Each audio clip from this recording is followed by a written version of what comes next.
Hi, fans of high quality entertainment. This is Eric Bloom, and this is for you, Larry Graves, on the Canadian Studmuffin YouTube channel, and everyone out there listening in Cyberland.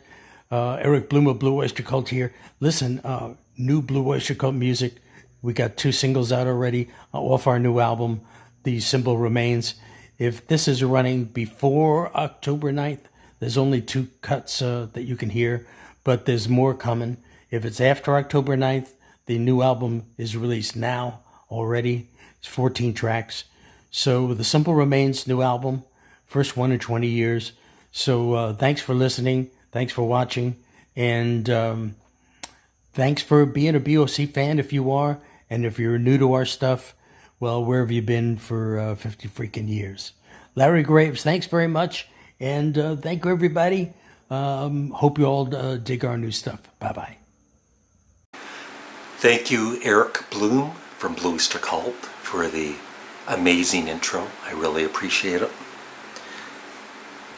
Next up to rank and review is Blue Oyster Cult's second album, Tyranny And Mutation. Although on this album cover, even though on the side label it doesn't say it, but it says The Blue Oyster Cult. The first album of theirs I bought was Secret Treaties, which I'll talk about in my next video. And then I bought Tyranny And Mutation, and then the debut album, Blue Oyster Cult. So this album, I was impressed with right away.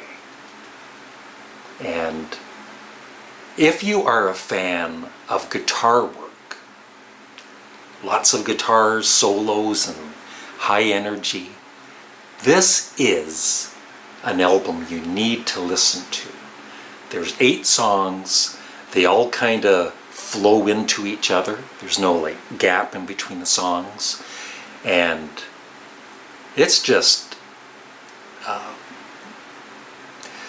there was a point, I will, being totally and always honest, but I love this album so much that it was one of the Blue Oyster Cult albums I kind of got tired of more quickly, like the other ones, like Secret Treaties and their debut album, I never get tired of hearing.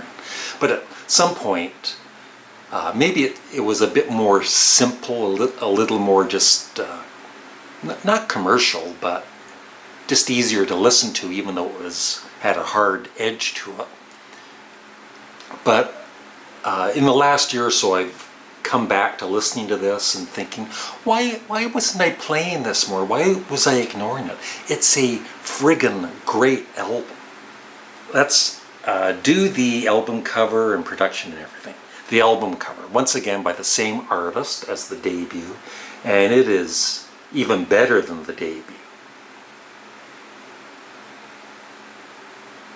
And like I said, when that was on vinyl and I'd be listening to it, I'd be staring at the album cover and I'd get all dizzy. And then the back cover. The production is cleaner and sounds great. It's an 8 out of 10. This is remastered from the Columbia Albums collection box set that came out in 2012, I believe, or 2013. Sounds great. My favorite song, lots of them, but if I had to pick one, and there's some amazing, amazing, amazing guitar work in it, 7 Screaming Dizzbusters. Just the title alone, you know the song's gonna rock. And my least favorite, just like the debut, if there's a song that's, a little less loved than the other songs, I'll mention it. But I can't, once again. There is no least favorite song. The lyrics, just like the debut, they're really out there. And for the most part.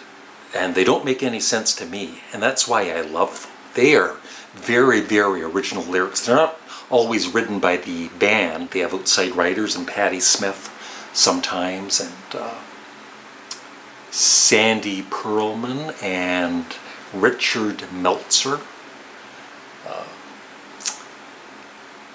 And overall, no big surprise. It's a 10 out of 10. Excuse me. And like I mentioned in the first video, I have made a Spotify playlist, and I'm picking 3 of my favorites, which is sometimes hard to do, but 3 of my favorites from each of these albums that I rank and review. So check out my Spotify playlist and follow it.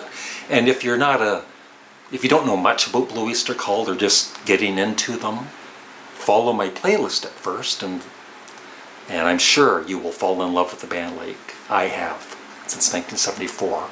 And you'll end up buying the box set and their new album coming out later this year. And that's about it. And in my rankings, I really truly struggled. Like, sometimes these rankings get a little silly. Who cares? But, it's fun to do. It's entertaining. And still, if I had to choose between this and their debut to listen to,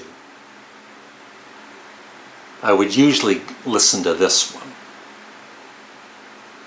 I've always listened to this one more than this one, but like I said, this is an amazing album. So, in the rankings, Blue Oyster Cult, their debut album, is still number 1, and Tyranny and Mutation is at number 2. I would love your thoughts on Tyranny and Mutation. Try saying that 3 times in the comment section below. Thank you. Bye.